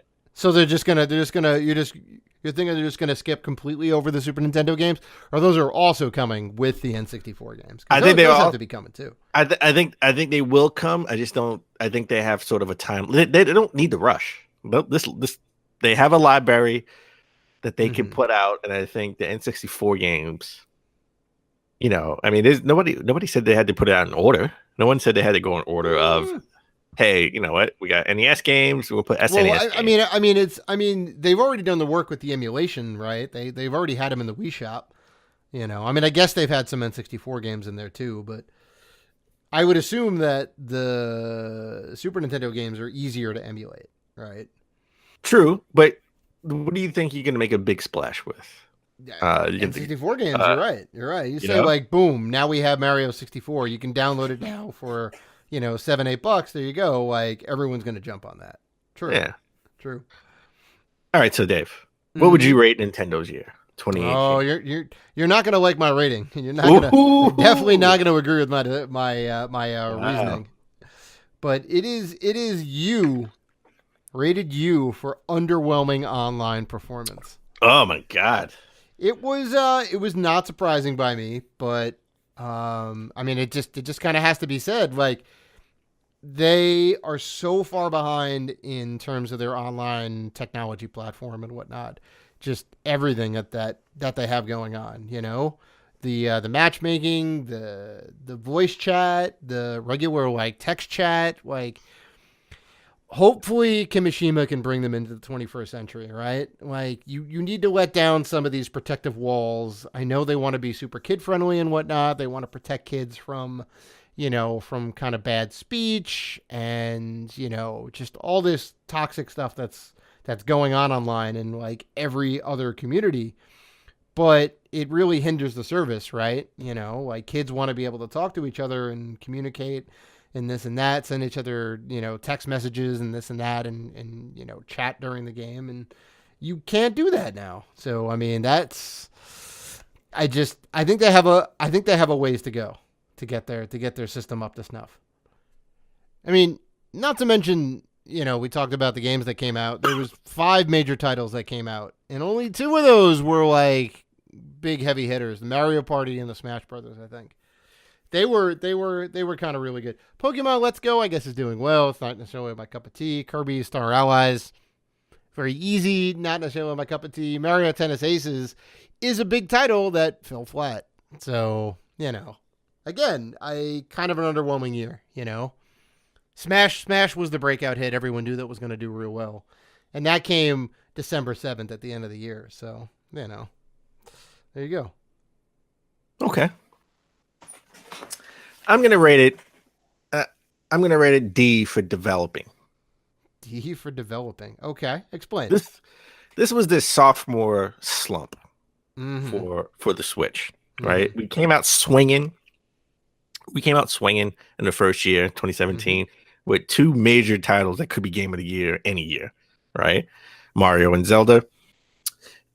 We had Mario Kart 8 Deluxe, which is still selling like gangbusters, right? Yeah. It was a port, but it was amazing. Came with all the DLC, came with better visuals. Splatoon 2 got a new IP in ARMS. That's right. ARMS was great. ARMS is great. This was the developing year, right? Like we got all the major hitters, right? So they got us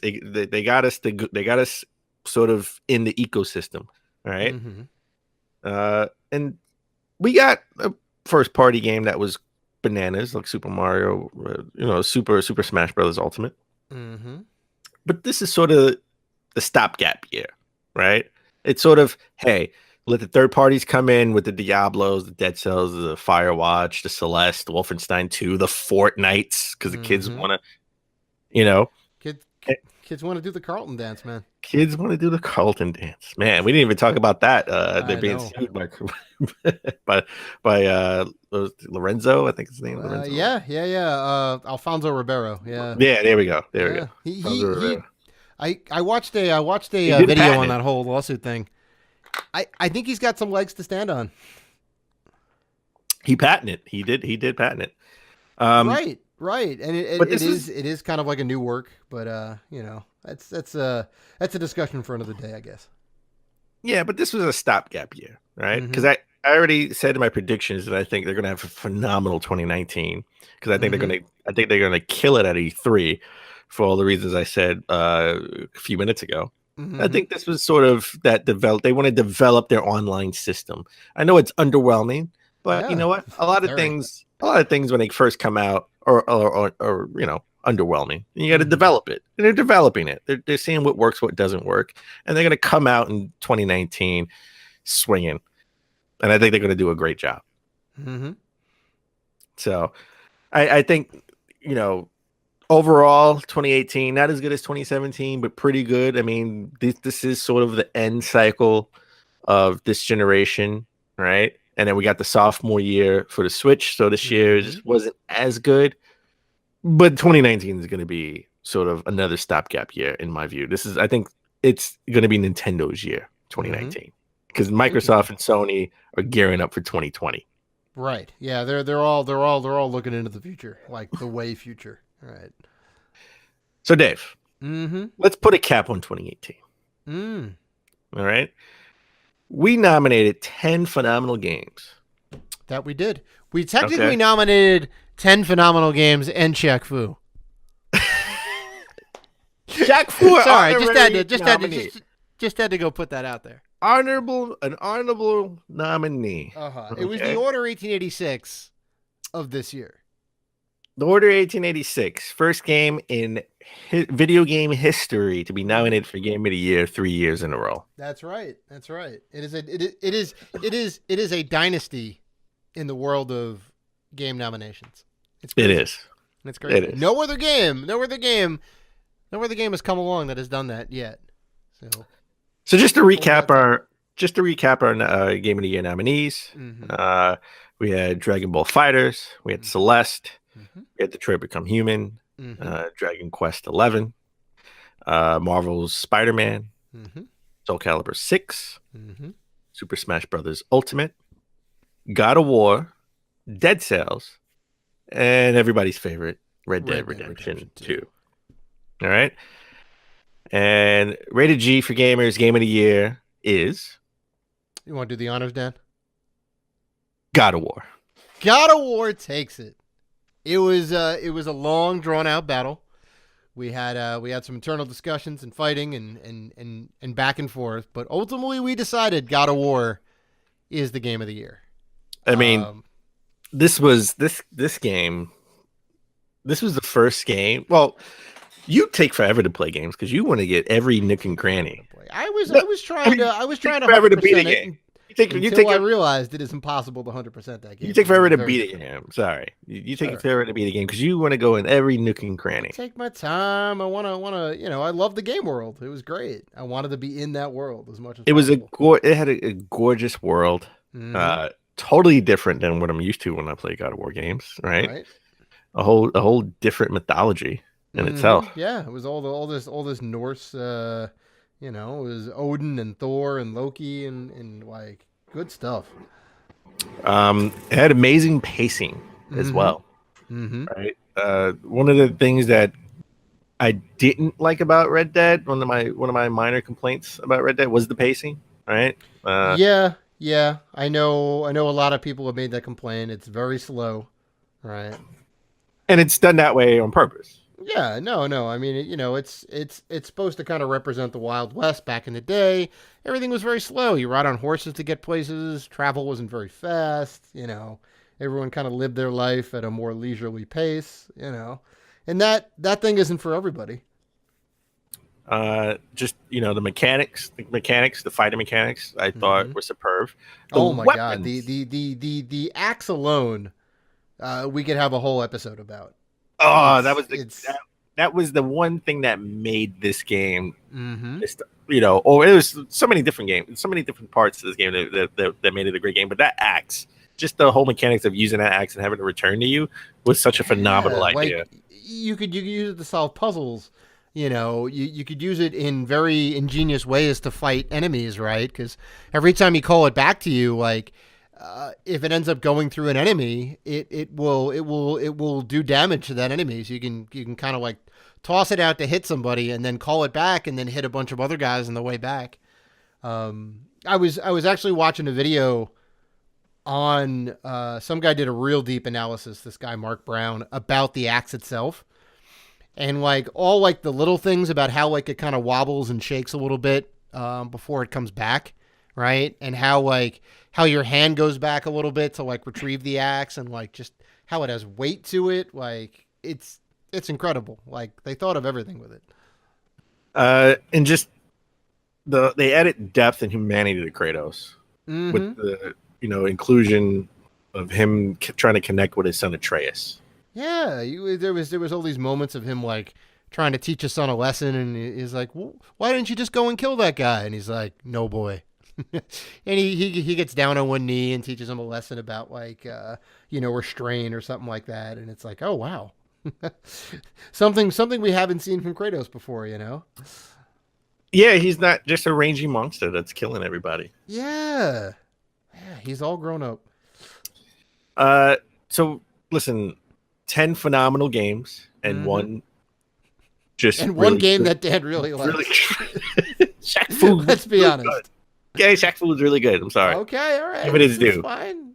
It may get nominated for Game of the Year this year too. You never know. Oh boy. We barely gotten into 2019, and you're talking about nominees for Game of the Year 2019. You never know. But I gotta give sort of my runner-ups. Mm-hmm. All right. So God of War was my number one game this year. Yep. But if I had to give a silver medal, I would give it to Marvel Spider-Man. I think was the best action game. Love that game. I love this. I have yet to play it still. I'm waiting for it to go on sale. And I would have to give a bronze to Super Smash Brothers. I just can't put this game down. I'm not a fan of unlocking characters, but I still wish they were, I can unlock them a little bit easier, but I just can't put this game down. I haven't been in World of Light that long. Like I did like an hour of World of Light. I did a couple of classic mode battles. Yep. But I've just been doing random battles to try to unlock everybody. Yeah. Yeah. It's really good. I'm right there with you on those. I mean, I haven't played Spider-Man, but Smash for sure. And, we both came to the consensus that God of War is like legit Game of the Year. If I had to give a runner-up, I would say Red Dead Redemption 2. The story's not for everybody, the pacing's not for everybody, but my God, I mean, I was just playing a bit before the show, and the places that game takes you, and the adventures you go on with the characters in the game, just amazing. Like the voice acting is top notch. Like it's movie quality, and you can't really say that with a lot of games, because they usually get cut right actors, because getting professional voice talent in your games is very expensive. So I just shout out to everybody who lent their voice to Red Dead, because they're phenomenal. I got to be honest. I really want you to play Spider-Man. Yeah. Like I really need you to, and I need you to beat it too, because that last I'll get there. Don't worry, I'll get there. That last bit, right? That last battle, you could tell Marvel had a hand in it, because it's just really, yeah, man. It made me feel like I was watching the MCU. Interesting. Okay. I will definitely get to it. Come January, I will probably be playing that game. So okay, good. You won't have to wait that long, for my opinion. I don't know how long it's going to take me. You mean later this month? Later this month. Yeah, right. Yes. Because we are now in 2019. So yeah, that about wraps it up. That about wraps it up for two things for episode 145 and for 2018. Happy New Year's, everybody! Welcome to 2019. Big things are coming, just in terms of gaming and everything that we're doing. So stay tuned for that. We're gonna be going to Penny Arcade, and we'll have all the coverage for that stuff too. So look forward to that. But yeah. If you want to interact with us, and we know you do, you can find us on Facebook, Twitter, Instagram, YouTube, Vero, and Vero at Rated G for Gamers. You can always email us at info@ratedgforgamers.com. So please like, listen, rate, review, and subscribe. And as always, Keep gaming.